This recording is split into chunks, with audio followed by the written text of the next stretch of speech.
आरवा एंटरप्राइजेसची branded विक्री आणि विक्रीतील सर्व सेवा, लॉयड आणि शार्प ब्रँडचे AC, TV, fridge, washing machine उपलब्ध. आमचा पत्ता Aarva Enterprises, Naik petrol pump समोर, वागदे, कणकवली. संपर्क 9619 61 15 58 आणि 91 30 34 79 08. शरद पवार, अजित पवार, एकनाथ शिंदेंकडून अनेक गोष्टी काम करताना शिकता आल्या. मात्र उद्धव ठाकरेंसोबत असताना गॅप पडला. शरद पवार, अजित पवार, एकनाथ शिंदेंचं मंत्री उदय सामंतांनी कौतुक तर केलंच, तर उद्धव ठाकरेंना टोलाही लगावला. नाही, तुमचा राजकीय प्रवास पाहिला तर शिवसेनेत म्हणजे उद्धव ठाकरेंच्या शिवसेनेत होता, पवार साहेबांच्या राष्ट्रवादीमध्ये होता, आत्ता शिवसेनेचे नेते आहात आणि सर्वच राजकीय पक्षात तुमचे मित्र आहेत. तर तुम्ही जिथं जिथं होता, आता उद्धव साहेबांकडून तुम्ही काय घेतलं, शरद पवार साहेबांकडून तुम्ही काय घेतलं, किंवा मी पदं म्हणत नाही, परंतु पॉलिटिकल स्ट्रॅटेजी असते, एखादा राजकीय गुण असतो, एखादी राजकीय संस्कृती असते की जी तुम्ही घेतली, असं तुम्हाला कुठलं वाटतंय का?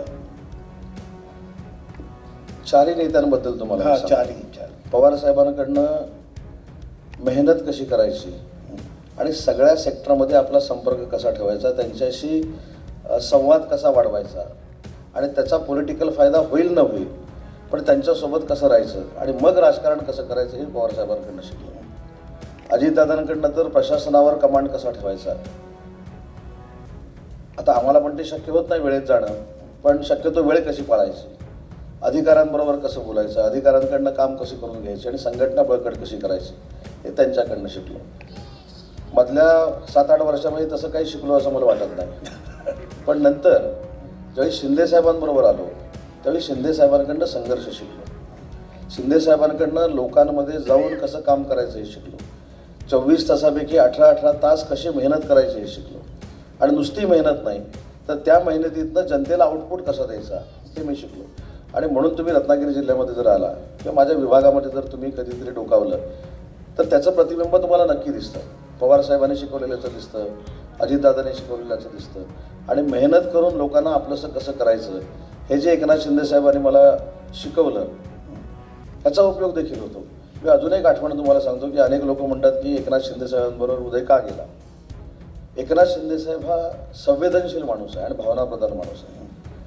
जेव्हा म्हाडाचं अध्यक्षपद माझं डिक्लेअर केलं, देवेंद्रजी फडणवीस साहेबांनी ते डिक्लेअर केलं हे देखील मी सांगतो.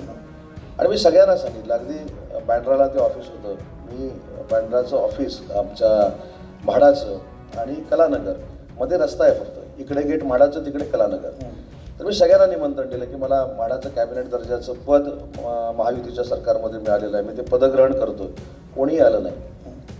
पण एकनाथ शिंदे साहेबांना मी निमंत्रण देखील दिलं नव्हतं. त्यांनी स्वतःहून सांगितलं की उदय तुला चांगलं पद मिळालं आहे, मी तुला खुर्चीत बसवायला येतो. एवढी संवेदना असली पाहिजे.